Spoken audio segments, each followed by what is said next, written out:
Welcome back to the Kill Count, where we tally up the victims in all our favorite horror media and show you how they were made. I'm James A. Janice, and today we're finishing up our look at Season 4 of Stranger Things. I already gave you the background spiel in part 1, so let's just jump right back. Jesus, Spice, watch! I need your help. My son is possessed by the devil! What are you talking about, man? The devil. You know, from the Bible, he's got like the horns and he... Yeah, here, I know because he has all the classic signs. He's got demonic secretions from his nose. He's kind of hot like the fires of hell. It's coughing. Okay, this sounds a lot like when you thought you were turning into a werewolf. You mean when I was turning into a werewolf? No, when you thought you were turning into a werewolf. Okay, well, have you taken him to a doctor with the help of today's sponsor, ZocDoc? ZocDoc is a free app and website where you can search and compare high-quality in-network doctors and click to instantly book an appointment. Yes, I know ZocDoc. I love ZocDoc. I literally just did a sponsor for them. That is why I know that you can filter from over 100,000 doctors across every specialty for your exact needs, including insurance provider, location, specialty, and their overall reviews from verified patients. It's all very, very handy for your medical needs, but this is not a medical need. It is a priest need. It is a power of Christ compels you. Power of Christ compels you. But you don't know that until you take him in. And you can do that fast since ZocDoc lets you see and select from actual appointment openings, with many available in just 24 to 72 hours. Fine, I will go to the doctor. Very excited to see what he says about my child walking on the ceiling. Phoenix! Phoenix, get down from there! John! Uncle James has got you. Stop putting off those doctor's appointments and go to ZocDoc.com/deadmeat to find and instantly book a top-rated doctor today. That's ZocDoc.com/deadmeat. ZocDoc.com/deadmeat. Now that I have removed Zorn from my house and locked the door, we can get back to the kills. We last left off with 11 getting her telepathic groove back. Things are looking up for her, but they're looking pretty bleak for Agent Wallace, who survived the shootout at the Byers house, only to get captured and tortured by Sullivan. He thinks 11's gone rogue and killy again, and that Brenner is trying to cover it up and maybe even sell her to the Soviets. Luckily, Wallace doesn't snitch to Sterny Sully, so 11 can resume her work with Brenner in peace. He tells her she's not an idiot sandwich. She's a little superhero. Boop. All she has to do is remember how to wield her powers. To help her do that, they're gonna review some tapes like Marlon Wayans and him. Nina sends her back to the Rainbow Room to play Plinko. Season 4's Rainbow Room was made by returning production designer Chris Trujillo, who's been with the series from the start. He took inspiration from the antiseptic look of Scandinavian children's homes and hospitals. We wanted to infuse it with this sort of, an attempt was made to make it feel appropriate for children, but it's just fundamentally this cold, unpleasant space. A blonde orderly encourages 11. Oh shit, hey, that's Anthony from freaking Sweeney Todd. He tells 11 that she reminds him of 1, the very first of Brenner's test subjects. But Papa told 11 that 1 doesn't actually exist. Sometimes Papa doesn't tell the truth. Papa's also running a telekinetic kid fight club, complete with sumo circles and blindfolds. Damn, that one kid's cracking his toe knuckles. You know this shit is serious. 2 here is the heavyweight champion and keeps kicking everyone's asses in psychic tug of war. He knocks down all the other numbers in a row until there's only 1 left. Well, 2 ones, because it's 11. She follows the orderly's advice and uses a painful memory to access her powers, a memory of her mother, whom the orderly said is still alive. It allows her to flush number 2 out of his circle with a powerful force push. Aw, man, never power force push a number 2. In any case, Elle becomes the heavyweight champion. Youngest to ever do it, too. Later, Elle is still failing at Plinko when she hears screaming from another room. That orderly is getting the ever-loving shit shocked out of him. But no time to worry about that, because the other numbers surround her and give her a psychic shove. You can't see it, but one of them was psychically crouched behind her. They force push her around a bunch, and I find it kind of silly looking, to be honest. She ends the memory seeing flashes of dead kids and wakes up realizing something. I killed them all. Okay. I killed them all. Okay? The pizza van gets to Utah and rolls up to Susie's Palace of Precociousness. Can you not see that we are filming?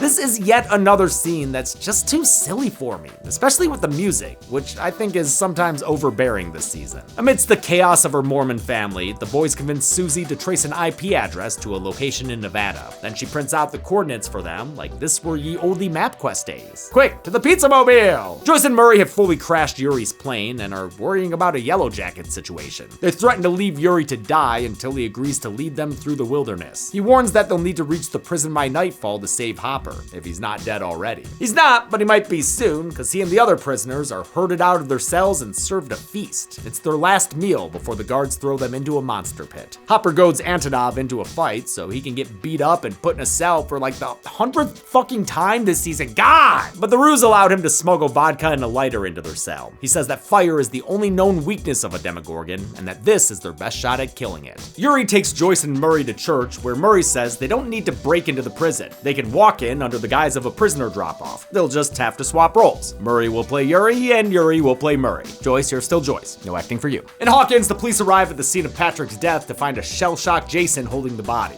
Guy definitely believes in the supernatural now. He tries to tell the cops he saw Eddie Munson with the devil, but they don't believe him. How do you expect to stop the devil if you don't believe he's real? Later, Dustin and the others arrive at Reefer Riggs to find it crawling with cops and reporters. Eddie is officially announced as a person of interest in the murders, scaring all the families of Hawkins. What are we even doing? I mean, where is the FBI? And good old Fetty Teddy. Never changed, dude. The wrongful accusation of Eddie was partially inspired by Damien Eccles. Eccles was a member of the West Memphis Three teens who were arrested for the alleged killing of 3 younger boys during a satanic ritual. The conviction wasn't based on physical evidence, but rather the music and video games the 3 teens were into. Eccles got the harshest sentence and was placed on death row. Thankfully, a combination of public support and advanced DNA testing exonerated them, and they were released after 18 years in prison. Eddie calls the others with a stolen walkie-talkie. Were those really just laying around like that in the 80s? He lets them know that he's hiding at Skull Rock, which looks like one of those cool Mighty Max toys, and the gang is able to hoof it over and meet him there. Meanwhile, a town hall is held where the Hawkins PD gets yelled at for letting Eddie go. Sheriff Powell's responses aren't strong enough to prevent a high school jock from taking the floor. I agree, I've had enough.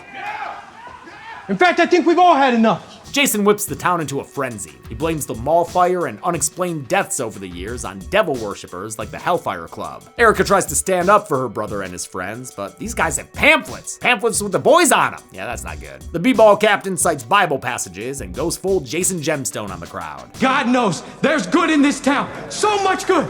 It's in this room! Watching Hawkins fall into a mob mentality is honestly scarier than Vecna. It's so close to what happened in small towns all over the US during the real satanic panic. Dustin's compass is acting up, just like it did before when it was near a gate to the Upside Down. They follow the interference to Lover's Lake and realize the gate is in the middle of the lake, where Vecna killed Patrick. There's a gate down there? It's technically a water gate? The older kids hop on a boat to check it out, leaving Dustin, Max, and Lucas on the shore without a babysitter. Steve's done with that shit. After all, he's such a man now! Look at that chest hair! Nancy sure is. Steve dives in and finds the gate at the bottom of the lake, looking like an aquatic scarlet sarlacc. The cops arrive and spot the kids, so Max causes a diversion while Nancy and the others dive in after Steve. Eddie, most reluctantly and gracelessly. A tentacle pops out of the gate and drags Steve into a camera inversion, cause he in the Upside Down now, motherfucker! And he's a meatloaf dinner for a bunch of bats out of hell who get straight to strangling and nibbling on him. Robin and the gang interrupt the Minoc buffet. Hey there. Come on, don't quip. This man is being eaten alive. They bash the bats away while Steve takes a bite out of one like he's Ozzy. Eddie even brings it up later. That was a real Aussie move you pulled back there. If you somehow didn't know, in 1982, Ozzy Osbourne bit the head off a dead bat during a Black Sabbath show in Des Moines. He was rushed to the hospital for rabies shots and lived to rock for decades more. R.I.P. to a legend. Wait, do demo bats have rabies? Demo rabies? Better hope not. There's no time to get a shot. Especially not with another swarm on its way, forcing them to flee into the woods. Not much cover there. I mean, it's no magic mosses. But it does the trick, and they're able to hide from the Sky Terrors as Nancy tends to Steve's wounds and Eddie figures out where he is.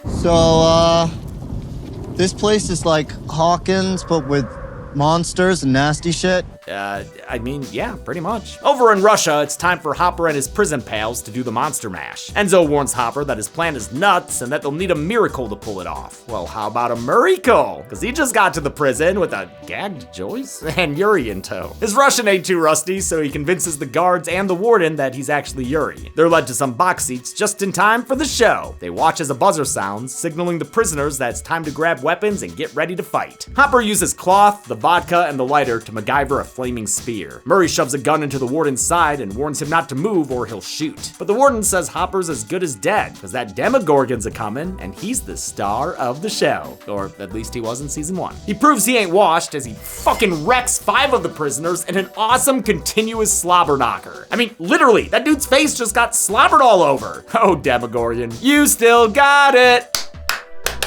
Hopper pushes the monster back with his fire spear, an effective weapon, but not effective enough to stop another prisoner from getting demogored, leaving only Hopper and Antonov still standing. The 15-second continuous action shot took the VFX team an entire month to make, but it was worth it to the Duffers, who wanted to let the Demogorgon loose and show what it could do amidst clear, bright lighting. Back in season 1, budgetary and technological constraints kept the monster lurking in the shadows, but now, with the help of rodeo effects, they could bring it to the forefront to fuck shit up. The Demogorgon is fully animated by rodeo, no mocap. The actors were all acting against nothing so they could have clean shots to put the monster into. But they did shoot rehearsals with the performer in a green screen suit holding a tennis ball as a height reference, and some of those shots wound up getting used. In the edit, sometimes the takes with the man in the green suit were the best takes, and so we went with those, and sometimes it was clean pass, which is why when you're looking behind the scenes, you're gonna see a little bit of both. Everything was choreographed by returning stunt coordinator Hiro Koda, who's been with the show since season 3. This oneer is actually 3 stunt sequences stitched together. They were doing a lot of wire work and didn't want to try to capture it all at once, since that would be more dangerous for the stunt performers. In fact, the bar that falls during this sequence wasn't supposed to come down like that. It was a mistake they left in because they thought it looked cool, and it does. Thanks to more crappy karate antics, Murray and Joyce are able to beep boop on a bunch of buttons to open a door in the pit. Hop and Ant escape, and when the Demogorgon tries to follow, Hopper spears it in the face. Hell yeah, bullseye! He and Joyce are finally reunited, with slow motion and sappy synths and everything. Wait, just a hug? After all that? Yeah, I guess they probably don't get toothbrushes in the gulag. Lucas, Dustin, and Max have been taken to the Wheeler house where they're threatened with police brutality. You're lucky you didn't get shot. And good old-fashioned bootlicking. Lying to the cops is a crime, son. Threaten them with a little jail time. Maybe that'll loosen their lips. Order for Ted Wheeler?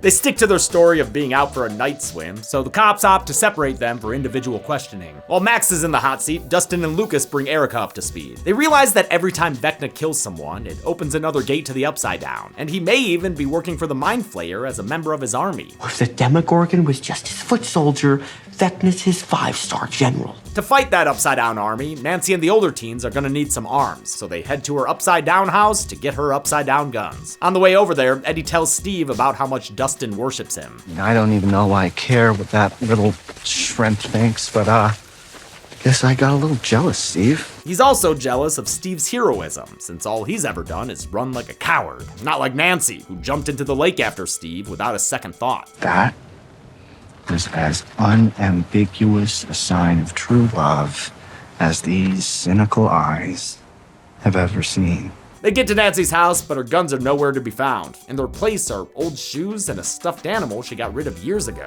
She realizes that the Upside Down hasn't been keeping up with the present. It's stuck how Hawkins was 2.5 years ago, on the day Will went missing and the first gate opened up. For scenes like this, production had to make sure to match all the locations' details from season 1. The Upside Down sets were almost entirely practical, down to the signature floating specks, which are made of organic materials like pussy willow fluff.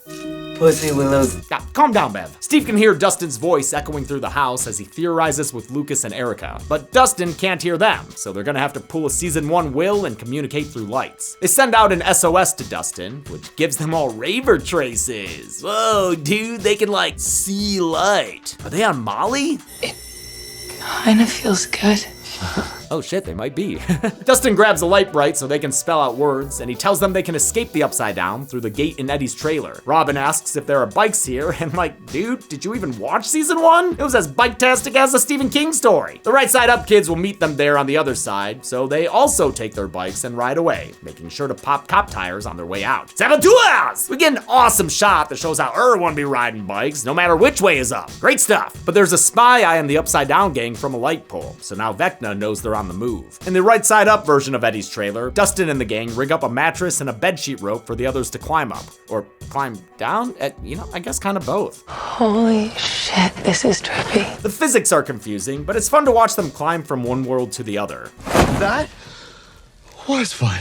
Yeah, that's what I said. But when it's Nancy's turn, she doesn't pop out in the Right Side Up. She falls into a void like she's Alice in Vecna land. She's trapped in a nightmare, finally living out her namesake from A Nightmare on Elm Street. It's her most traumatic memory, the night Barb died in Steve's swimming pool. Man, he's really got to replace the blood filter. Things going haywire. At the world-saving training bunker, Elle's not passing class. Brenner thinks she's getting weaker, actually. Wow, what a little wimp. She's terrified of being a monster, but he tells her that most people aren't as simple as good or evil. We have to face all of ourselves, good and bad, to be whole. So you get in that mind and you find that fucking truth! To speed things up, Papa pulls out a tape from the day of the massacre. He's skipping to the end of the season for 11. She plugs back in for another swim down memory lane where she finds Papa talking to his various sized number children. She doesn't narc about the bullying, but he can tell number 2 was the offending little shit. Kid gets a shock collar as a punishment. Yeah, that'll teach him to bark so much. During a game of chess, the orderly warns 11 that 2 and his friends are planning to kill her, and that Papa is gonna let it happen. He slips her a key card and promises to help her escape, so they meet in the boiler room and he leads her to an escape pipe. He tells her to take it even though he can't follow. He has to stay behind due to a tracking chip in his neck called Soteria. It's named after the Greek goddess of safety and preservation from harm. Papa put it in there, but Elle offers to help him get it out. She promptly removes it with a bit of psychic surgery. Scary guards surround them, but now the orderly is freed, and he force powers the shit out of them, snapping one dude's neck. Damn, man, this guy would win a round of Jedi Outcast so freaking fast. He rolls up his sleeve and confirms what you may have already suspected. He's keeping it 100. Or wait, nope, sorry, he's 1. That's a 001. He leaves Elle and she later walks in on him as he finishes executing Order 66. Not the younglings, you know what, I guess some of them were dicks. Anyway, turns out 11 didn't kill those kids. It was the orderly formerly known as 1. He tells Elle a story from his childhood, back when he was known as Henry Creel, Victor's son. Henry found a nest of black widows after moving into their new house. He viewed them as gods that eliminated pests, and wanted to do the same to humans, whom he found annoying and weak. He used his psychic abilities to punish his parents and remind them of their sins, before eventually murdering his mother and sister. The matricide caused him to pass out, and when he awoke, he was in the custody of Martin Brenner, brunette style. He was to become patient 0, or I guess patient 1, of a new program for psychically talented kids. You know, like the ones who are now dead on the floor over there. 1 asks 11 to join him and help restore balance to a world broken by human society. It's a classic, we're not so different, you and I, villain spiel. Elle refuses and throws him against the wall, kicking off an all-out psychic fight!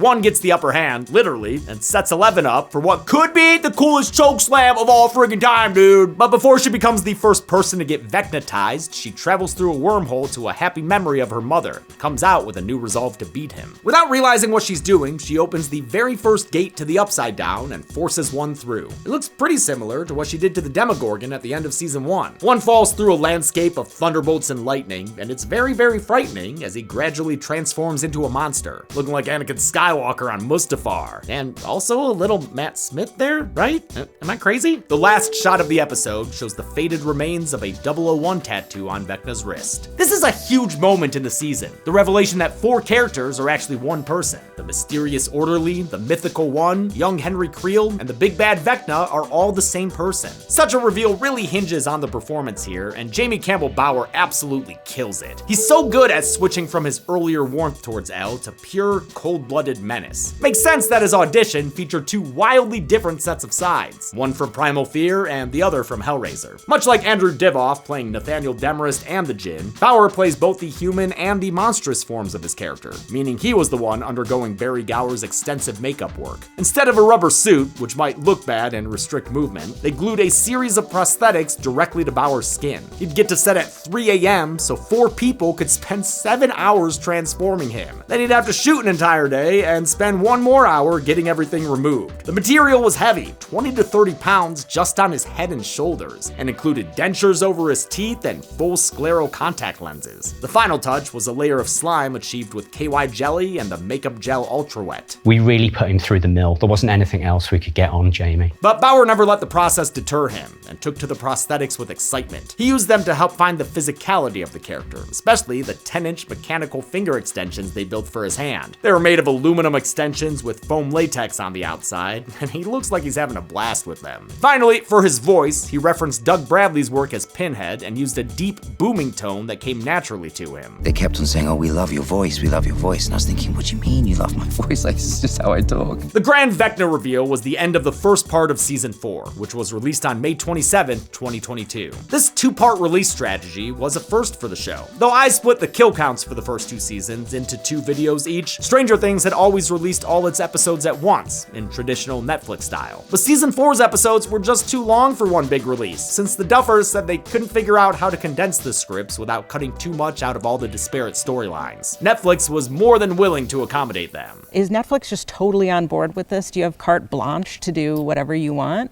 No. Might not have been a literal blank check, but the budget was estimated at $270 million, or $30 million an episode. Audiences had to wait a whole month between episode 7 and episode 8. But we don't. The show returned on July 1st, 2022 with episode 8, which picks things up back in Eleven's memory. She closes the wall fissure when Dr. Brenner finds her and says, God, what have you done?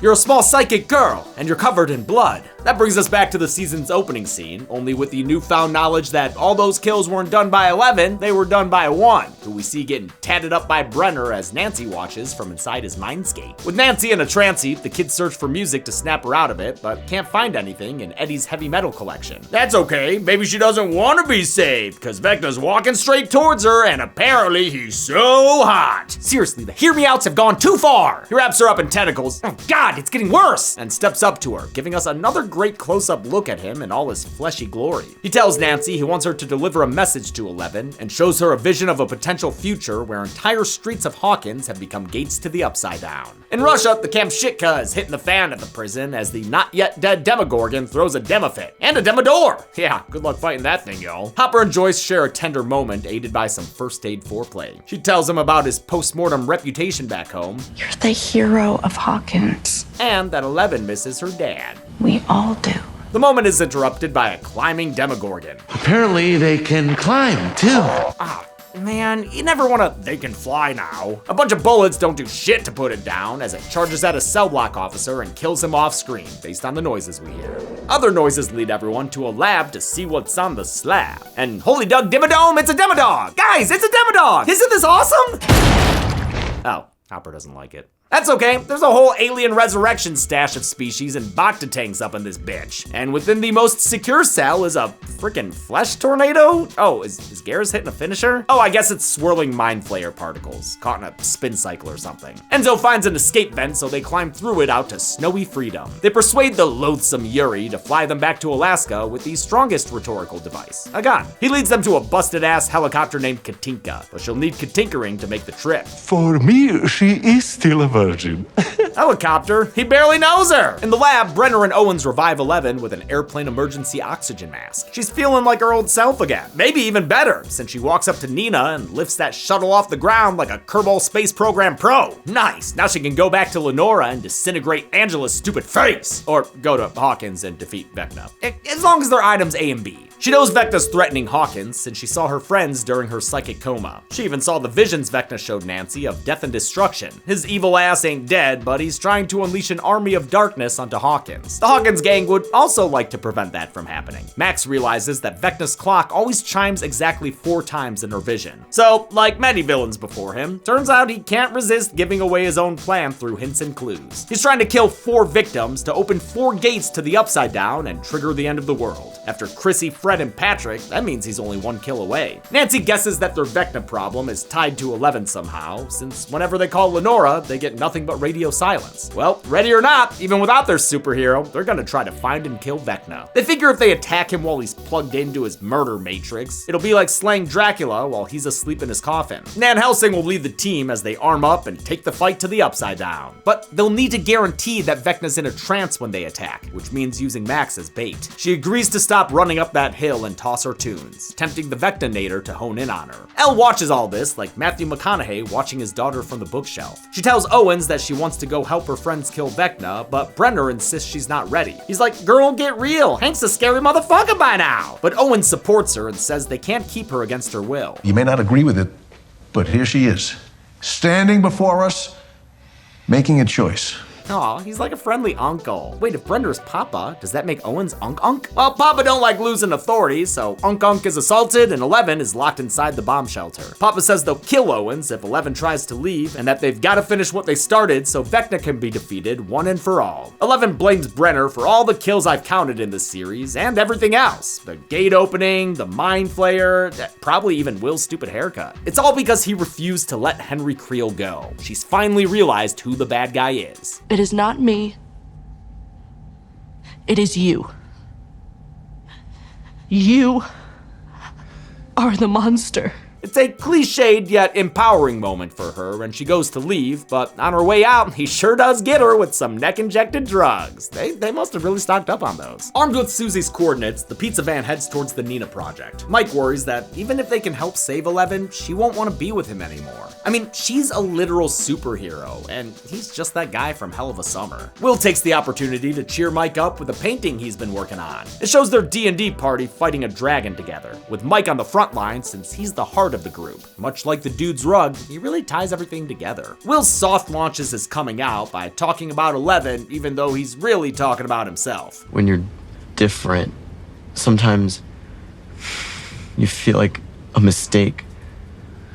But you make her feel like she's not a mistake at all. Mike's gaydar is completely busted, but Jonathan picks up on the subtext from the front seat. It's a good scene that finally makes Will interesting for the first time since season 1. Noah Schnapp really brings it here as he weeps into the window like it's the fireplace in Call Me By Your Name. The group nearly gets lost in the desert until Argyle spots military-issue tire tracks that leads them towards the lab. That's where 11 wakes up with a shock collar since Brenner just loves treating kids like dogs. Before he can get back to training though, they've got a visitor, old Sturny Sully and his gunny friends. Great. Now we've got 2 sides with a bunch of guys and guns. I'm sure this will be fun to count. The alarm sounds as Sully's men storm the silo, resulting in 6 soldiers getting slaughtered. 5 of Brenner's and 1 of Sullivan's. Pretty bad KD there, science guys! Sullivan finds a handcuffed Unk, but no 11 or Dr. Brenner. He's carried her out of a hatch into the desert where, oh come on, there are a bunch of bodies to count? Why are there 9 dead scientists here? What the hell happened? Looks like they were shot by a helicopter sniper who hits Brenner non-lethally with a bullet in the shoulder. Brenner tries to run away with 11 in his arms, but gets downed by a shot in the buttocks. And another through the back, damn. The sniper takes aim at 11, while Owens makes a well-reasoned and impassioned plea to keep her alive. Sturny Sully don't budge and tells his man to take the shot. Before he can though, a funny-smelling pizza truck rolls over the horizon. Elle uses the distraction to raise her hand and psychically grab a hold of the chopper. Around and around it goes. Where it stops, only 11 knows. Oh shit, it stops at the ground. Absolutely fuck yeah, she blew it all to shittereens. I love this shit. Well, the explosion here was a practical on-set fireball. VFX artists at Scanline used V-Ray to create a digital helicopter and trucks for it to crash into on the ground. The Surfer Boy pizza van pulls up for a special delivery, 1 pizza reconciliation with extra forehead touching. Elle embraces Mike and Will while Argyle tries to remember how exactly he got here. Her collar gets released by a still living Dr. Brenner, and the boys are all like, wait, who's that guy? Do we know him? Do they know him? Have they met him? 11 goes to Brenner, who begs for understanding and forgiveness. I've only ever wanted to help you. To to protect you. I don't think she buys that dying ish, and after he boops her on the nose, he says goodbye. Brenner breathes his last breath, at least until they reveal he somehow survived and Matthew Modine returns in season 5. Don't do it, Stranger Things! Elle warns Mike that if they don't get to Hawkins tonight, everyone is going to die. But girl, that's the freaking Midwest. It's over 2,000 miles away. Too bad they're not there, because the Hawkins crew could use some wheels. Eddie says he can get them some, he'll just need to hide his face. Well, thank God for season 2, because Max has got a Mikey My mask. Aw, they were so little back then. Eddie uses it to disguise himself as he hotwires an RV. Steve will drive it. Harrington's got her. Don't you, big boy? Damn, this sucks for those people who just got their house stolen. Wait, was their house a Whataburger? As they head to a gun store called the War Zone, Steve tells Nancy he's always dreamed of driving around a big family in an RV. I mean, he's had lots of practice wrangling big groups of kids, so he's kinda qualified. In the back, Lucas tells Max he doesn't want her to be Vecna bait, but she's got a plan. If his whole thing depends on seeing the darkness in people, she'll run to the light like Carol Ann and just think of her happiest memory. And yeah, it involves you, Lucas. Don't make a big deal out of it or anything. God! They get to the War Zone, which is an awesome location to throw into the mix. Robin sees her crush Vicky looking all Molly Ringwald, but she's hugging on an Emilio Estevez type. And that dude is into kinky shit too, like getting a chainsaw shoved up his ass. I'm sorry for the Terrifier jump scare, but that is Mason McCarty, who was the shower scene victim in Terrifier 3, and is also a really cool guy. Robin assumes Vicky must be straight, but she shouldn't forget fast times, or ignore that lingering eye contact. I'm saying there's a chance. Nancy discovers they're not the only ones arming up with weapons. Jason and his cronies are there too, doing the same, and he sees the gang when they leave in the RV. With their new arsenal, the gang prepares for their fight with Vecna and all his annoying bat minions. You're really ready for battle.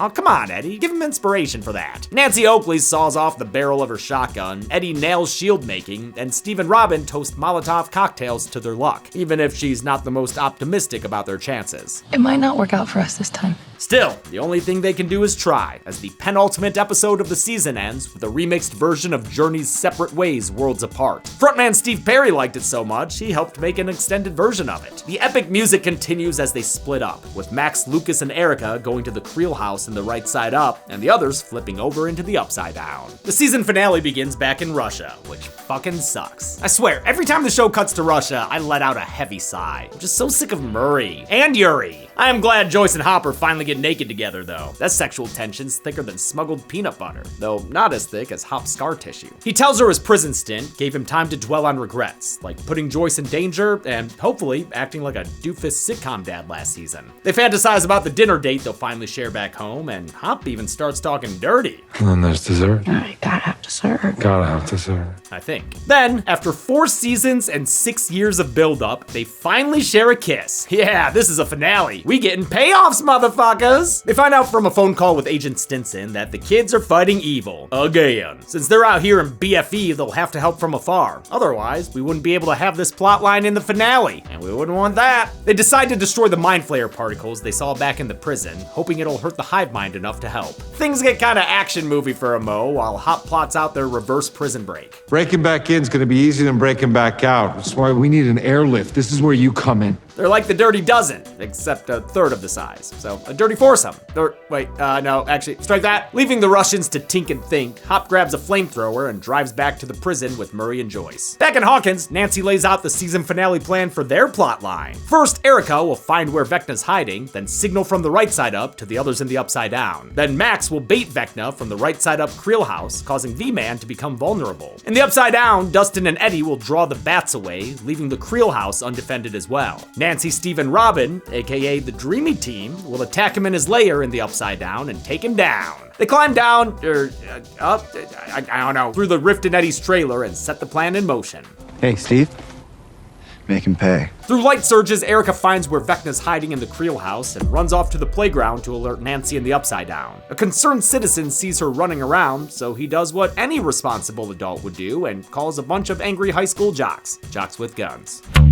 We we get a series of patented Stranger Things scenes, one-on-one walk and talks with different character pairings. Listen, I like all these characters, and I like seeing them interact in different combinations, but there are way too many one-on-one walk and talks in the finale, and they're pretty much all in a row. It's too much. Steve tells Nancy he's a changed man, and that she's the one who made him better. He wishes he had been better sooner, so they could have a nice big family in an RV together. Max and Lucas have another one of those scenes, but for the hearing impaired, or hearing embushed, since Max still has Kate running through her ears. Erica signals them, as well as Steve and Nancy in the Upside Down, moving the plan into phase 2. Max switches off her music and gets to Julie James and old Vec. What are you waiting for?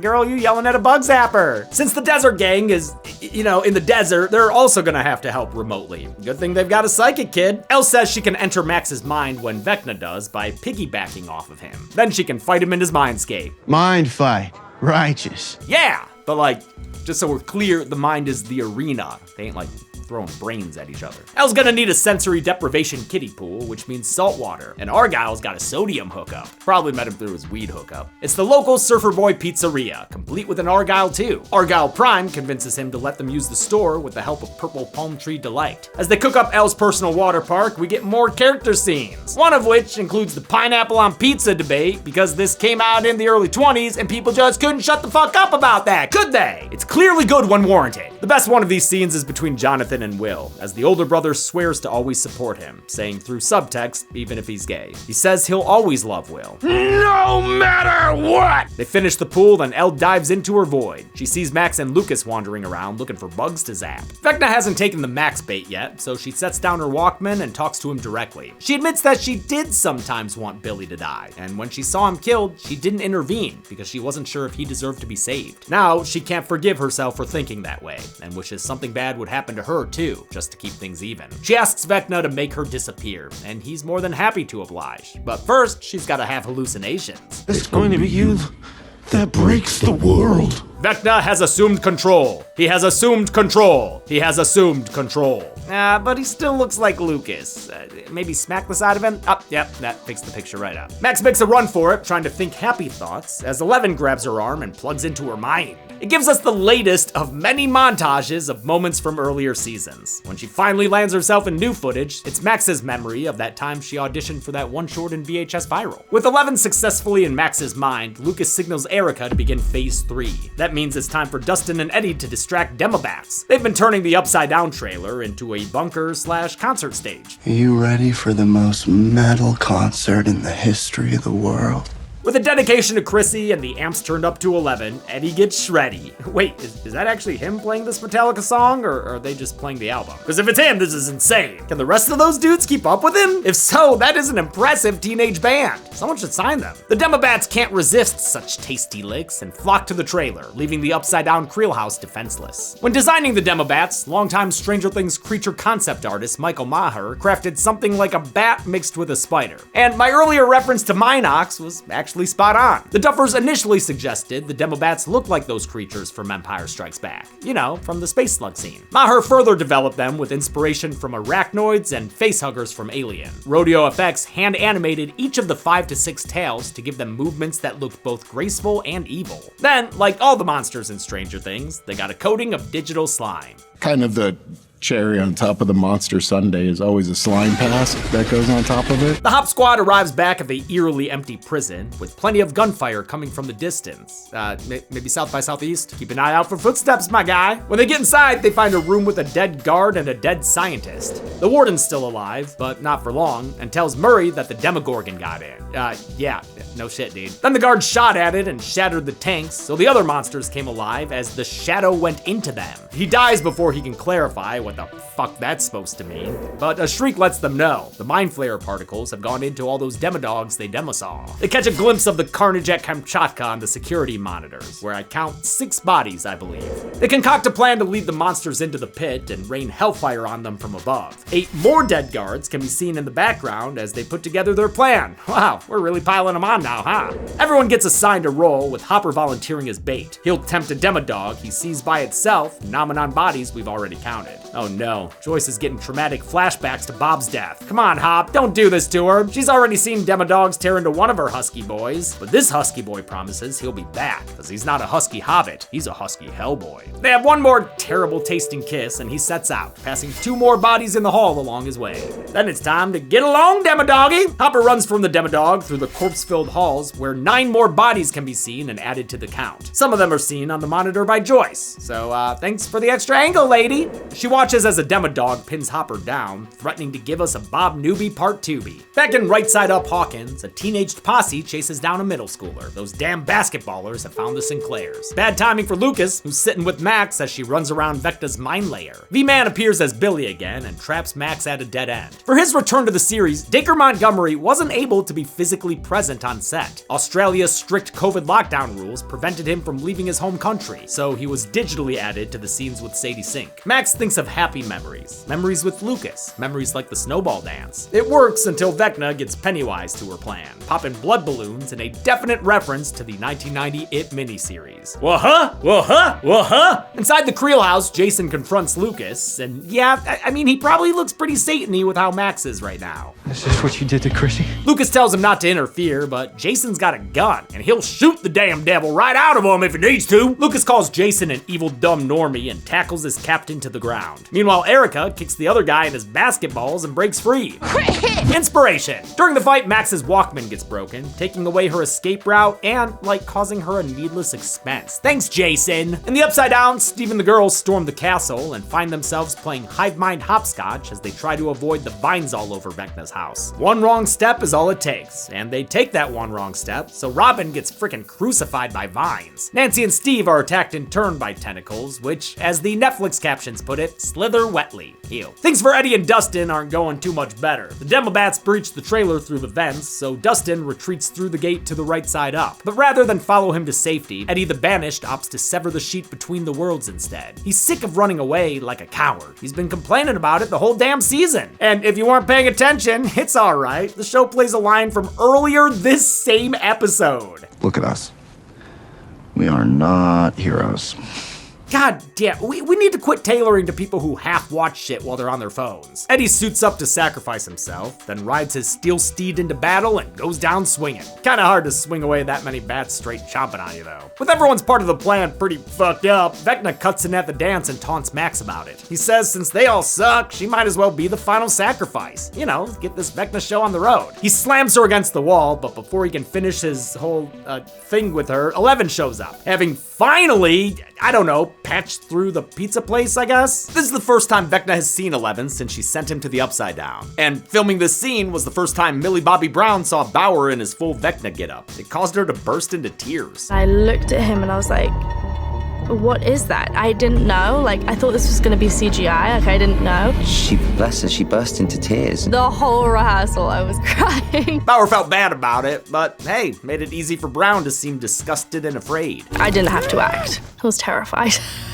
The Duffers always knew they wanted something special to happen between 11 and 1, even before they knew who 1 would be. Back in season 1, they wrote a 20-page lore document for Netflix, even though they didn't have all the details figured out. Season 4 allowed them to finally engage with all that world building and figure out 1's relationship with Elle. That's why they kept the character open. Merchandise and comics were allowed to feature any of the other numbered psychic kids, but never 1. 11 throws Vecna through the bleachers and helps Max to her feet. Max isn't sure if she's real at first, but don't worry, 11 can explain. I piggybacked from a pizza dough freezer.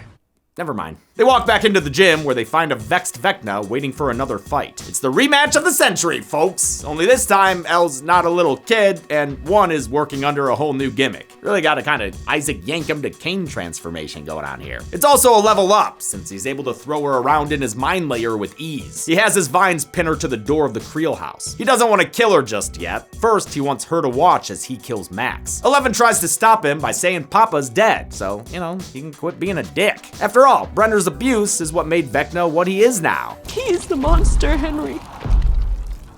Not you. You sure about that? V-Man disagrees and says Brenner wasn't a monster. He was just a man, and he didn't make Henry into Vecna. You did. He explains that after she sent him to the Upside Down, his burnt ass explored the new realm, taking in all the local demolife in the wild. He came across a bunch of shadow particles, swirling in the sky, and they reminded him of the spiders he so dearly loved as a boy. He shaped the particles into the Mind Flayer, honing his powers. Then the MF'in' MF'er waited for Elle to open another door. Now that she has, he's going to keep it open forever by killing Max. Eleven's losing her will to keep fighting, and everyone's in a bad spot. They're getting beaten up by bats or bullies or are just still wrapped up in vines, I guess? Wow, it's been a while for them. Lucas finally overcomes Jason and knocks him out, but Max is already floating and doing the thing. Oh man, you don't want to see her doing the thing. Mike tries to help by dropping the from shit and telling Eleven how he really feels. I love you on your good days. I love you on your bad days. I love you with your powers. I love you without your powers. I love you for exactly who you are. She hears his words and they give her the strength to break free and overpower the V-Man, sending him flying. At the same time, Joyce arrives to rescue Hopper from the Demodog, putting the spark back in their relationship. They run into the pit and the Demogorgon corners them until Murray lights it up from above. He rains fire onto all the Demodangers down there, killing the Demodogs, which I don't really care about. They don't go on the count. It also hurts the hive mind a bit, but it doesn't finish off the Demogorgon, who squares up with Hopper for a showdown. Hop picks up a sword because he knows the rule of cool as he gets into a monster fight of mythic proportions. Kinda literally, actually, since it ends with Hop beheading the Demogorgon like Perseus did Medusa. And since Demogorgons are humanoid, they do go on the count. Always have. Hopper and Joyce embrace as Yuri and Antonov arrive with their evac by air. All right, cool.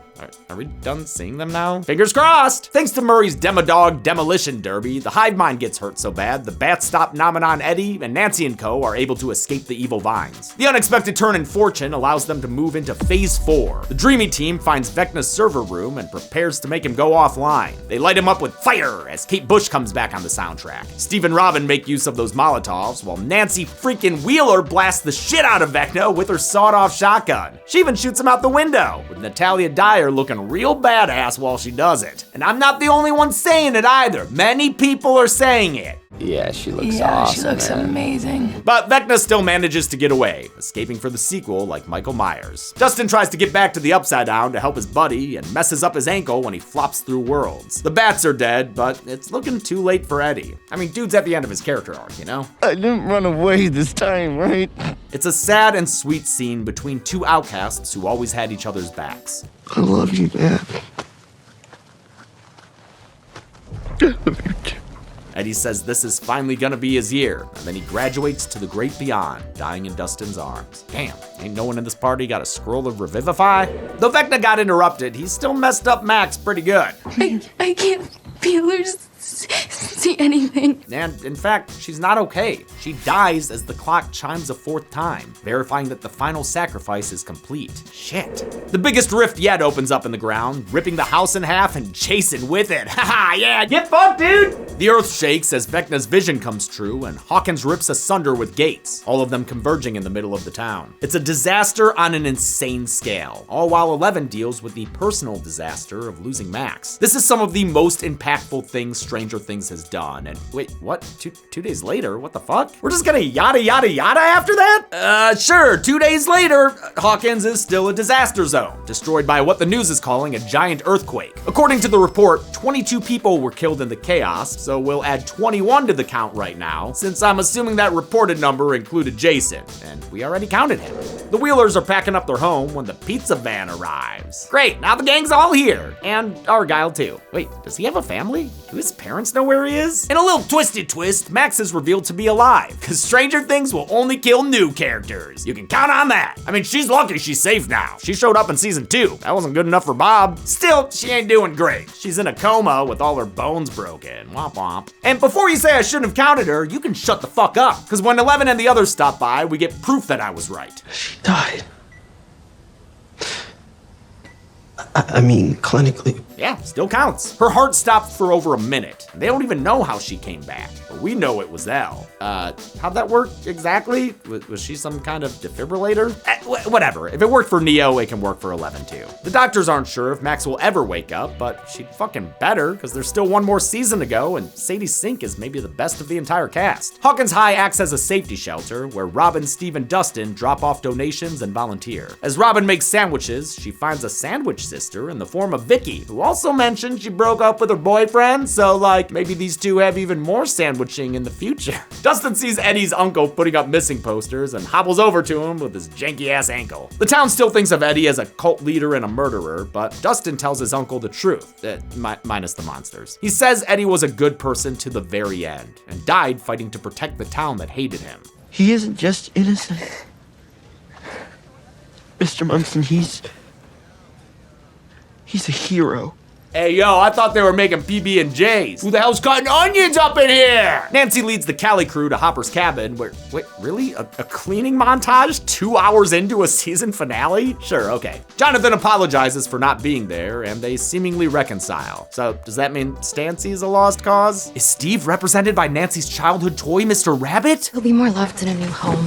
Hopper and Joyce meet the kids at the cabin for our final bit of character reunions. Hey, kid. He hugs Eleven, who never stopped believing he'd come back. He even gives Mike a hug, and he wanted to kill that kid last season. But things aren't all sunny, as Will warns Mike that he can feel Vecna through his lingering Mind Flayer connection. The V-Man is hurt, but still alive and planning his next moves. He'll never stop pursuing them, so they're gonna have to kill him. And we will. We will. No, he will. You, Mike. Will the weatherman hits him with a nasty forecast. Potato flakes and the right side up. That can't be good, especially with the freaking main title music playing over a sweeping group shot. They've got a gathering storm ahead of them. A full-scale upside-down invasion. A somber ending that the Duffers compared to Empire Strikes Back. And just like with that movie, audiences would have to wait 3 years to see what happened next. When a bunch of numbers get killed, will it give us the most numbers of a Stranger Things season? Let's find out and get to the numbers. No. I ain't getting stuck in this layer. Just gotta listen to my favorite song.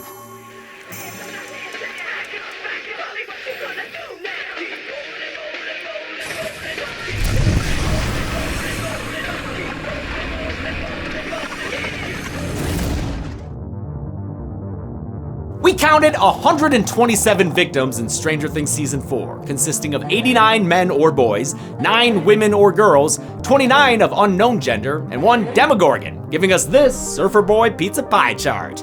I was curious about kills per episode, so here's a chart showing that. Oh, looks kind of like a W.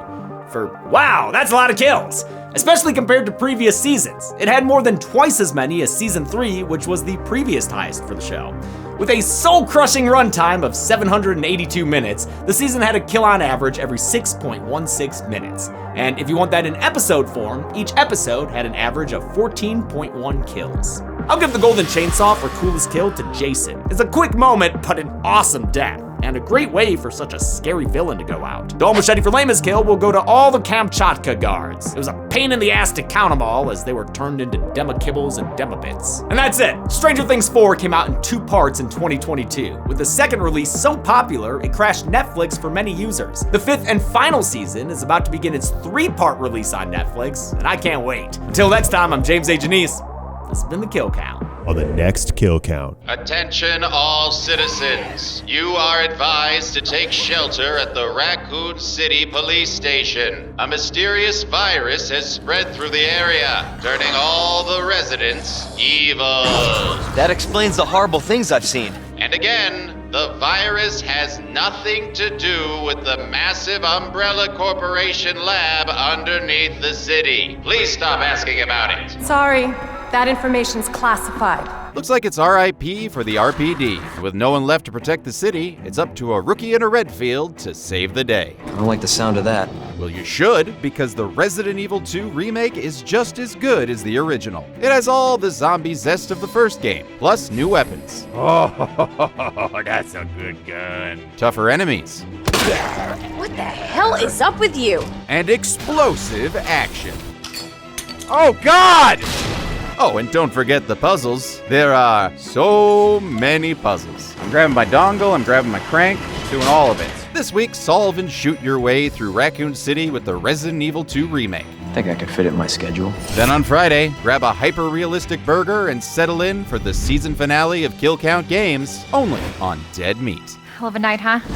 Resident Evil 2 can be played on the pictured gaming platforms. Dead Meat always recommends you play the game for yourself before it's Kill Count. It's the only way to have your own properly formed opinion. Kill Counts are never meant to replace the experience of playing a game.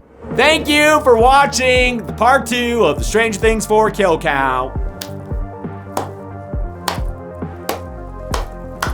That's for me and my team. We all did it together. But boy, am I sick of fucking putting this on. I don't think I've ever had to film the on-screen segment in this many parts before. It's like my 4th time gearing up and doing this. Every time I'm like, I think that's it. Nope, there's more. There's always more. Again, despite the pain in the ass that it is to make these episodes, I really enjoy Stranger Things. And I really enjoyed these episodes. I think they're pretty good. I think they do a good job recapping. I think they're pretty funny, and they have a nice amount of behind the scenes stuff. But yes, I am excited to just watch Stranger Things for a little bit before I inevitably have to get to making the part 5 kill count, the season 5 kill count.